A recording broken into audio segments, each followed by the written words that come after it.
Lieutenant Sarah had always known she would face resistance.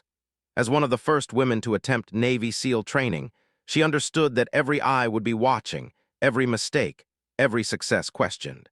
But nothing had prepared her for what happened during the supposedly routine training exercise on that cold Tuesday morning at Naval Amphibious Base. The morning started like any other.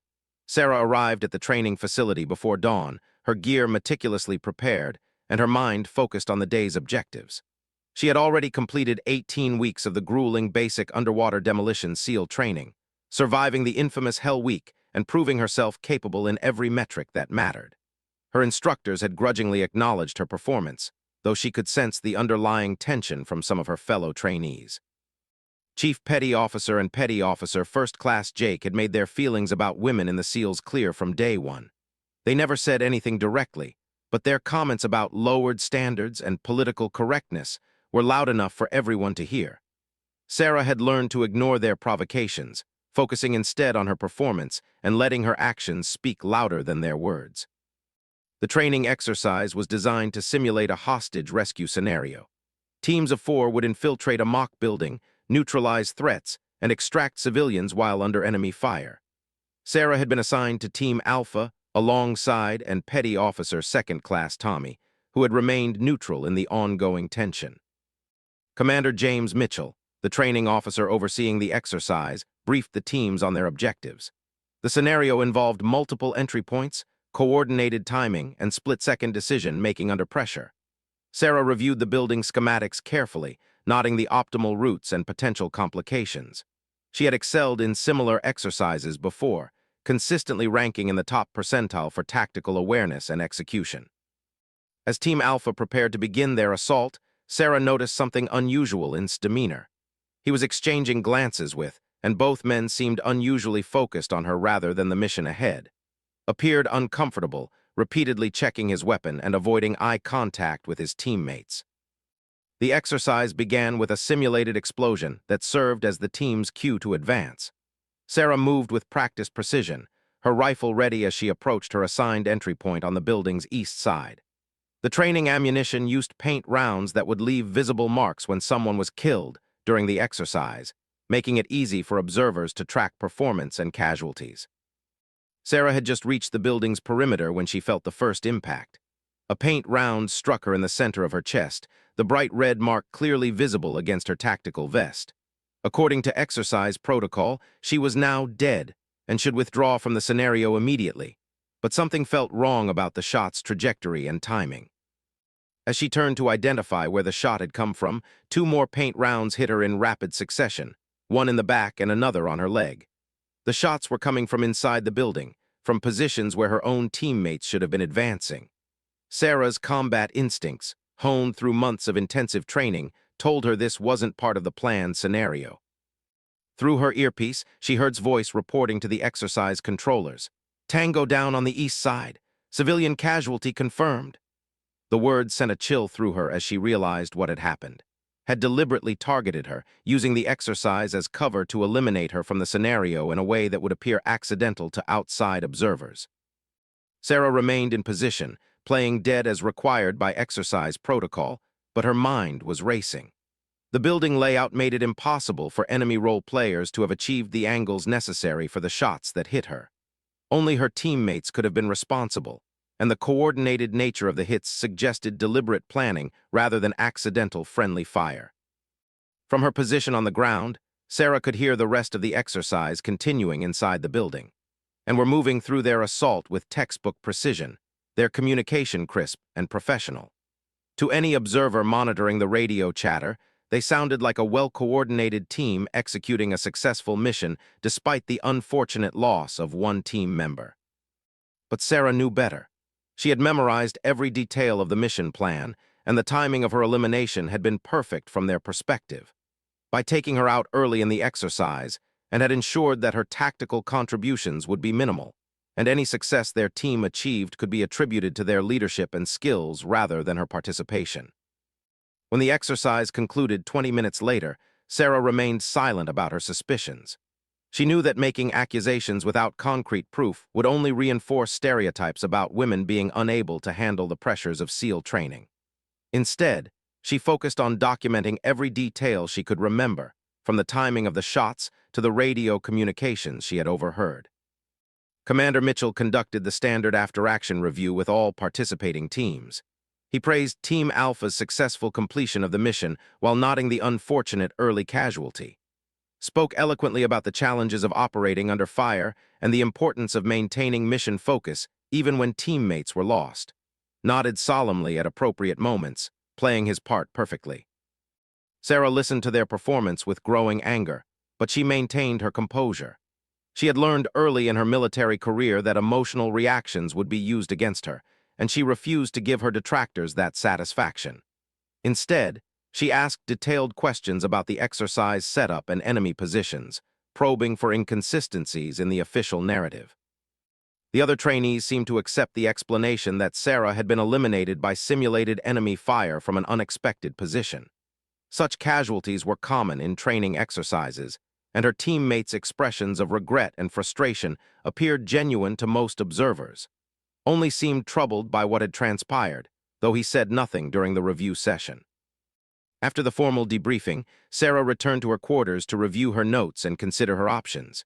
She could file a formal complaint, but proving deliberate sabotage would be nearly impossible without witnesses or physical evidence. The paint rounds left no forensic trail, and the exercise had been designed to simulate the chaos of actual combat where friendly fire incidents, while rare, were not unheard of. That evening, Sarah decided to approach privately. She found him in the base mess hall, eating dinner alone while reviewing training manuals. His discomfort was still evident as she sat down across from him, and she could see the internal struggle playing out on his face. "Tough exercise today," Sarah began casually, watching his reaction carefully. Nodded without looking up from his manual. "Yeah, real unfortunate about what happened to you out there." "Funny thing about those shot angles," Sarah continued, keeping her voice neutral. "I've been thinking about the building layout, and I'm having trouble figuring out how the enemy could have achieved that positioning." His jaw tightened, and his grip on his fork became noticeably firmer. For several seconds, he continued eating in silence while Sarah waited patiently for a response. She could see that he was wrestling with his conscience, torn between loyalty to his teammates and what he knew was right. Finally, set down his fork and looked directly at Sarah for the first time since she had joined him. "You know what you know," he said quietly, "and I know what I know, but knowing something and proving something are two different things in this business." Sarah nodded, understanding that had just confirmed her suspicions without explicitly stating them. He had witnessed the deliberate targeting but felt powerless to act against and, in the tight-knit world of SEAL training, accusations of betrayal could destroy careers and reputations, even when they were justified. The conversation was interrupted by the arrival of, and who had apparently been looking for. They approached the table with confident smiles, their demeanor suggesting they believed their plan had worked perfectly. "Mind if we join you?" asked, though he was already pulling out a chair before waiting for an answer. Sarah maintained her composure as the two men sat down, discussing the day's exercise with apparent enthusiasm. They praised each other's performance and expressed regret about the casualties, their acting skills impressive even up close. Sarah participated in the conversation normally, giving no indication that she suspected anything unusual about the day's events. As the evening progressed, Sarah began to notice subtle signs that her suspicions were becoming known to others. Conversations seemed to stop when she entered rooms, and some of her fellow trainees avoided making eye contact. Word was spreading through the tight-knit training community, though whether it was about her suspicions or about and actions remained unclear. The next morning brought new training scenarios, but Sarah could feel the tension that had developed overnight, and maintained their professional demeanor, but there was a new edge to their interactions with her. They seemed to be testing her reactions, probing to see how much she knew and whether she planned to take any action. Sarah realized she was at a crossroads. She could continue with training as if nothing had happened, hopping to avoid further sabotage while working toward graduation. Or she could take the risk of reporting what she believed had occurred, knowing that it could end her SEAL aspirations regardless of whether her allegations were proven true. The decision became more urgent when Sarah learned that the next major training exercise was scheduled for the following week. This would be an even more complex scenario with higher stakes and greater opportunities for accidents to occur. If Anne were willing to sabotage one exercise, they might be prepared to escalate their efforts to ensure she never completed the training program. That night, Sarah made a choice that would change everything. She decided to document every detail of what had happened and prepare a formal report, but she would not submit it through normal channels. Instead, she would take her concerns directly to the commanding officer who had ultimate authority over the training program. It was a risky move that could backfire spectacularly, but Sarah realized she had no other options if she wanted to complete her training with integrity intact. Unknown to Sarah, her decision to seek justice was about to set in motion events that would expose a pattern of misconduct far more extensive than she had imagined. The story of what happened during that training exercise was just the beginning of a much larger reckoning that would ultimately reach the highest levels of Naval Special Warfare Command. Commander David Harrison had served in Naval Special Warfare for over 20 years, rising through the ranks from an enlisted SEAL to his current position as commanding officer of the training detachment. His office walls displayed the accumulated honors of a distinguished career, including commendations from operations in Iraq, Afghanistan, and several classified missions that would never appear in official records. Sarah approached Commander Harrison's office with a mixture of determination and apprehension. She had spent the previous evening carefully drafting her report, documenting every detail of the training exercise incident while acknowledging the limitations of the evidence she could present. She knew that making such serious allegations against fellow trainees was a career-defining moment, regardless of the outcome. Harrison's secretary, a veteran Navy enlisted woman who had worked with the command for over a decade, looked up as Sarah approached the reception area. "Lieutenant, the commander is expecting you. Please go right in." Sarah had requested the meeting through official channels, stating only that she needed to discuss a training matter that required command attention. Harrison had granted the meeting without asking for details, though his reputation suggested he likely suspected the general nature of her concerns. The commander's office was spacious but decorated, reflecting the practical mindset of a career military officer. Harrison himself was an imposing figure, standing well over 6 feet tall with the weathered appearance of someone who had spent years in challenging operational environments. His steel-gray eyes studied Sarah carefully as she entered and came to attention. "At ease, Lieutenant," Harrison said, gesturing toward a chair across from his desk. "I understand you have some concerns about recent training activities." Sarah took a seat and handed him the written report she had prepared. "Sir, I believe I was deliberately targeted during yesterday's training exercise by members of my own team. The circumstances and timing of the incident suggest coordinated sabotage rather than accidental casualties." Harrison accepted the document and began reading it immediately, his expression remaining neutral as he absorbed the details. Sarah waited in silence, watching his face for any indication of how her allegations were being received. She knew that her entire future in the military could depend on the next few minutes of conversation. After several minutes, Harrison set the report aside and leaned back in his chair. "These are serious accusations, Lieutenant. You're alleging that fellow service members deliberately compromised a training exercise to eliminate you from participation. Do you understand the implications of what you're suggesting?" "Yes, sir, I do," Sarah replied firmly. "I've considered the possibility that I might be mistaken about what happened, but the evidence points to deliberate action. The shot angles were impossible from the positions where enemy role players were stationed, and the timing was too precise to be coincidental." Harrison nodded slowly, his expression thoughtful. "Tell me about your relationship with Chief and Petty Officer. Have there been previous incidents or conflicts between you?" Sarah described the ongoing tension she had experienced, including the subtle comments and attitude changes she had observed. She was careful to present facts rather than interpretations, acknowledging when she was speculating about motivations while distinguishing between direct observations and her conclusions about their meaning.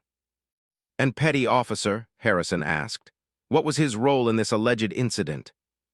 "I believe witnessed what actually happened, sir," Sarah said. "He appeared uncomfortable during and after the exercise, and his comments to me suggested he knew the truth about what occurred. However, I don't think he was actively involved in the sabotage." Harrison made notes on a legal pad as Sarah spoke, occasionally asking clarifying questions about timing and positioning during the exercise. His questions were thorough and professional, neither dismissive nor leading. Sarah began to feel cautiously optimistic that her concerns were being taken seriously. "Lieutenant, I need to ask you about your motivations for bringing this forward," Harrison said. "Some might suggest that unsuccessful performance in training could lead to accusations against teammates as a way to deflect personal responsibility. How do you respond to that possibility?" Sarah had anticipated this question and had her answer prepared. "Sir, my performance record throughout training speaks for itself. I've consistently ranked in the top tier of my class in all evaluation categories. If I was looking to make excuses for poor performance, yesterday's exercise would be an unusual place to start." Harrison consulted a file folder on his desk, presumably containing Sarah's training records. "Your point is well taken. Your performance has indeed been exemplary throughout the program." The conversation continued for nearly an hour as Harrison probed every aspect of Sarah's account and her reasoning for concluding that sabotage had occurred. He asked about alternative explanations, the reliability of her observations, and the potential consequences of pursuing an investigation. Sarah answered each question honestly, maintaining her conviction while acknowledging areas where her evidence was circumstantial. Finally, Harrison closed his notebook and looked directly at Sarah. "Lieutenant, what you're describing represents a serious breach of military discipline and the trust that must exist between team members. If your allegations are correct, this goes far beyond a simple personality conflict or training disagreement." "I understand that, sir," Sarah replied. "I wouldn't have brought this forward if I didn't believe it was necessary to address." Harrison stood and walked to his office window, gazing out at the training facilities where hundreds of aspiring SEALs pushed themselves to their limits every day. The reputation of this program and the integrity of naval special warfare depend on maintaining the highest standards of conduct among our personnel. Any compromise of those standards threatens everything we've built here. He turned back to Sarah with an expression that had hardened noticeably. "I'm going to conduct a thorough investigation of this matter. That investigation will include interviews with all involved personnel, a review of exercise recordings and communications, and consultation with legal counsel regarding potential disciplinary actions." Sarah felt a mixture of relief and apprehension at Harrison's response. She was glad her concerns were being taken seriously, but she also realized she had just initiated a process that could have far-reaching consequences for everyone involved. "In the meantime," Harrison continued, "you will continue with your normal training schedule. I'm ordering you not to discuss this matter with anyone except as required for the investigation. Any retaliation or attempts to intimidate you should be reported to me immediately." "Yes, sir," Sarah said, standing to leave. "And Lieutenant," Harrison added as she reached the door, "I want you to know that I take these allegations very seriously. If misconduct has occurred, it will be addressed appropriately regardless of the individuals involved or the potential complications it might create."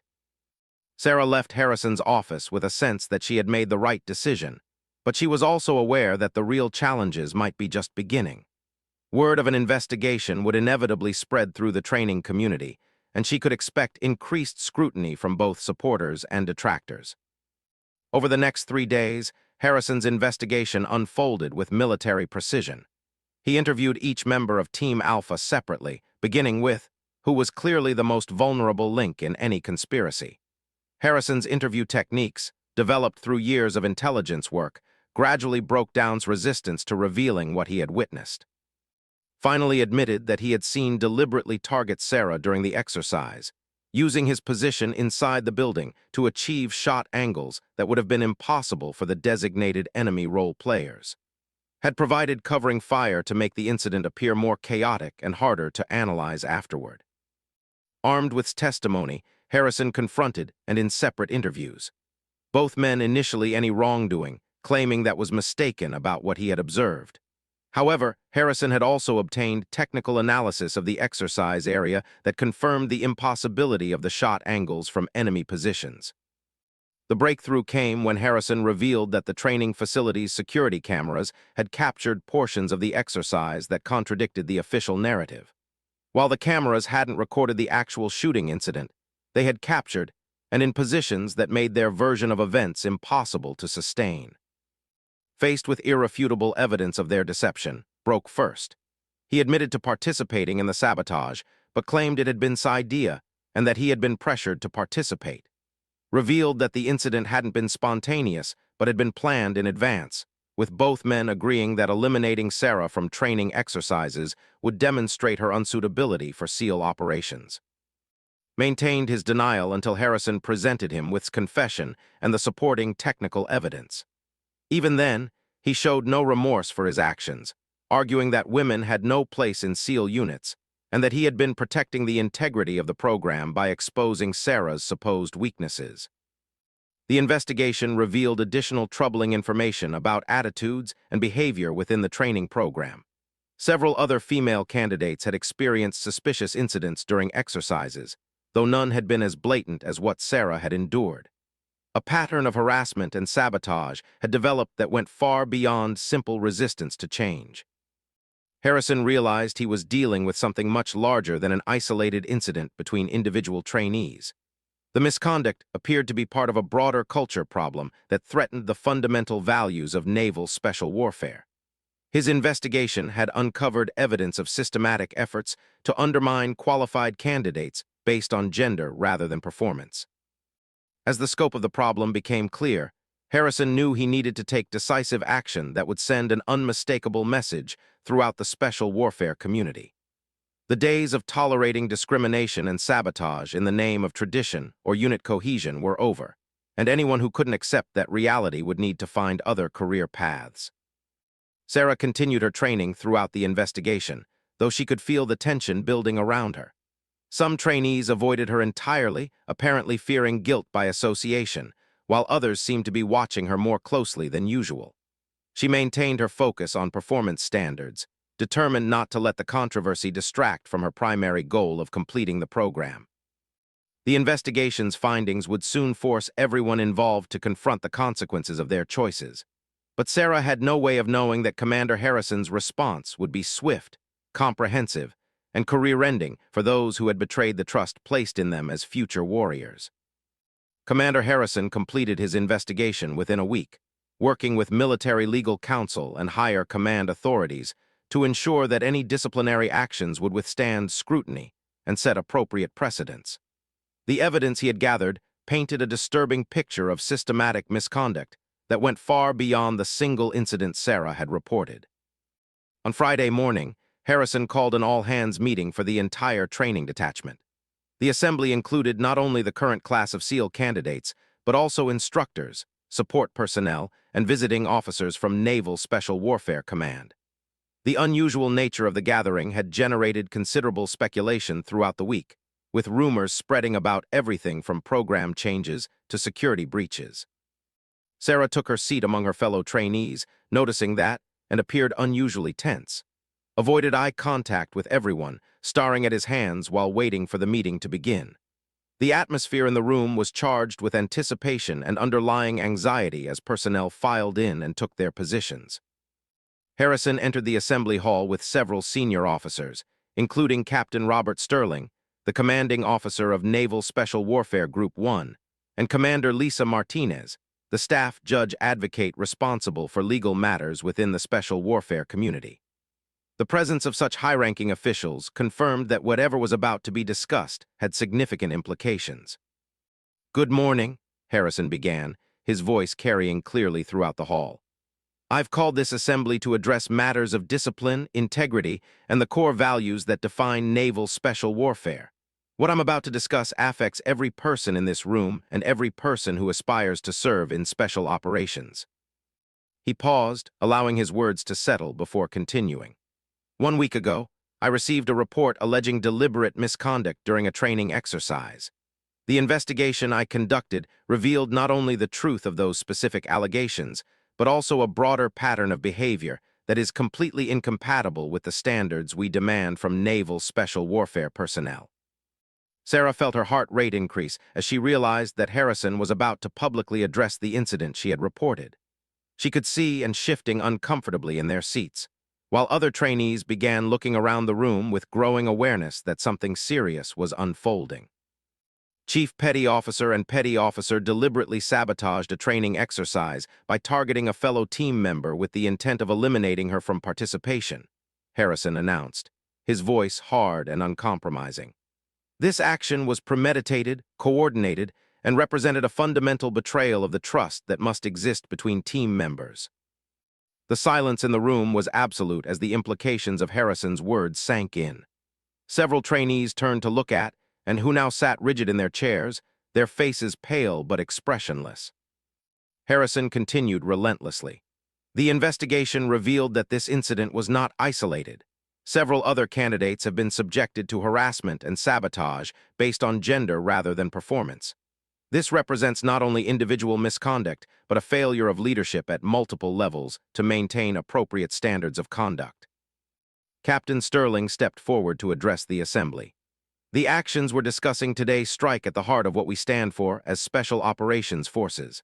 Our effectiveness depends absolutely on the trust between team members and the knowledge that every person beside you is committed to the mission and to your welfare.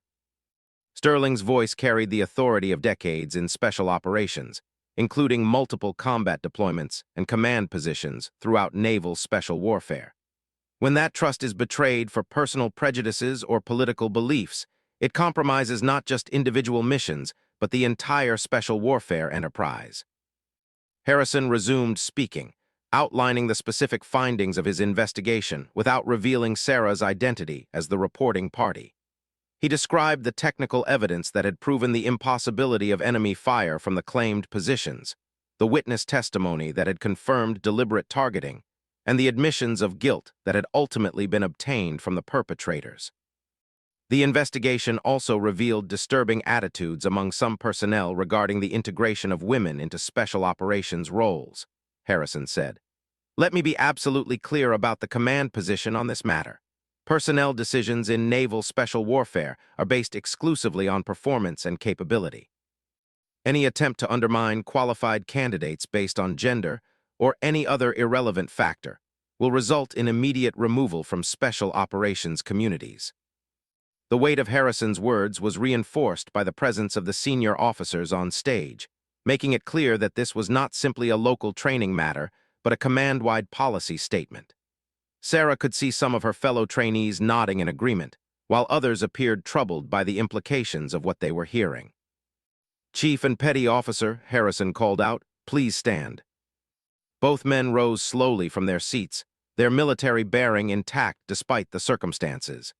The entire assembly watched as they came to attention, facing the platform where their careers were about to be ended. By order of the commanding officer, Naval Special Warfare Group 1, you are hereby dismissed from all special operations training and programs, Harrison announced formally. Your security clearances are revoked immediately, and you will be transferred to conventional Navy units pending administrative separation proceedings. The finality of Harrison's words echoed through the silent hall, and had gone from promising special operations candidates to military personnel facing discharge in a matter of seconds. Their dreams of becoming Navy SEALs had been permanently destroyed by their own choices. Furthermore, Captain Sterling added, both individuals will face non-judicial punishment under the Uniform Code of Military Justice for conduct unbecoming, conspiracy, and violations of orders regarding equal treatment of personnel. These charges will become part of their permanent military records. Harrison gestured toward the military police personnel who had been stationed at the assembly hall's exits. You will accompany these officers to process your immediate removal from the training facility. Your personal effects will be shipped to your new duty stations once your transfers are confirmed. Finally broke his silence as the military police approached. Sir, I request permission to address the command, he said, his voice strained but controlled. Permission, Harrison replied immediately. You forfeited the right to address this command when you chose to betray the trust placed in you as a special operations candidate. As they were escorted from the hall, Harrison turned his attention back to the remaining personnel. Let me address the rest of you directly. The actions we've just witnessed represent everything that is antithetical to special operations values.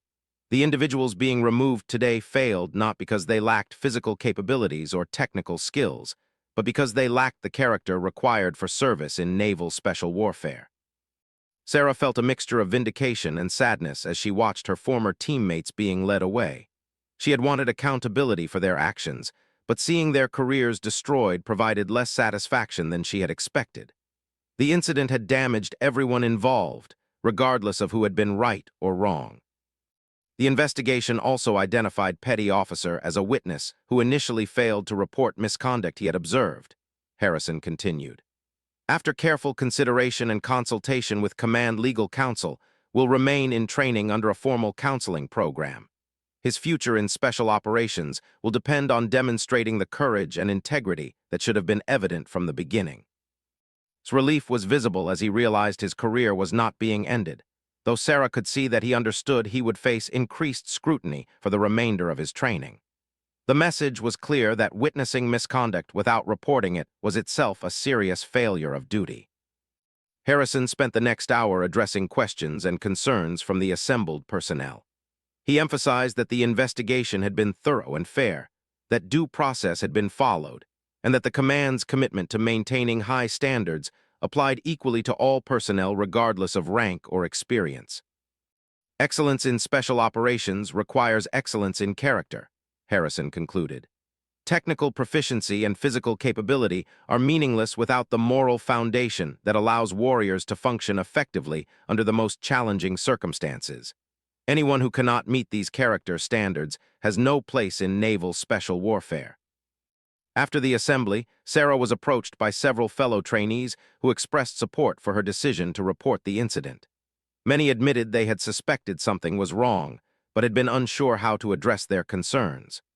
The conversation revealed that the command's decisive action had changed the atmosphere within the training program almost immediately. Commander Martinez approached Sarah privately after the assembly concluded.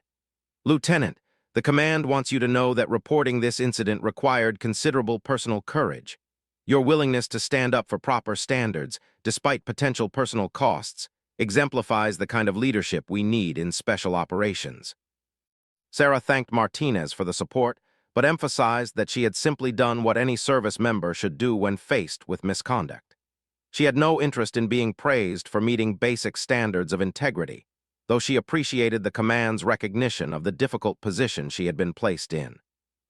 The immediate aftermath of the incident saw significant changes throughout the training program.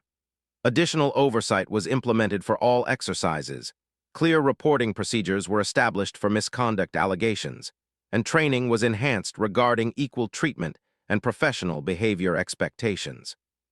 Sarah completed her SEAL training successfully, becoming one of the first women to earn the Special Warfare insignia.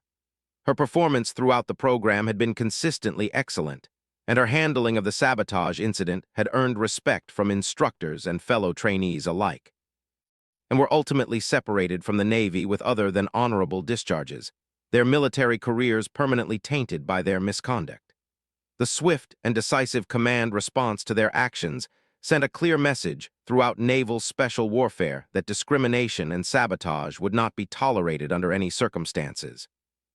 Years later, Sarah would reflect on the incident as a defining moment not just in her own career, but in the evolution of special operations culture. The command's willingness to prioritize integrity over convenience had helped establish precedents that would benefit future generations of special warfare personnel. The story of what happened during that training exercise became part of naval special warfare folklore, though details were carefully controlled to protect operational security and personal privacy. The lesson was clear. Excellence in special operations demanded excellence in character, and anyone unwilling to meet those standards would find their careers ended as swiftly and decisively as Commander Harrison had demonstrated that day. Eventually completed his training, and went on to serve successfully in naval special warfare, his experience serving as a reminder that courage was required not just in combat, but in confronting misconduct within military organizations. The incident had taught him that witnessing wrongdoing without taking action was itself a form of betrayal of military values. Sarah's career flourished in the years following her graduation, as she proved repeatedly that her success in training had been an accurate predictor of her operational capabilities. The incident that could have ended her military aspirations had instead become a catalyst for positive change throughout the special operations community, demonstrating that doing the right thing, regardless of personal cost, remained the foundation of military service.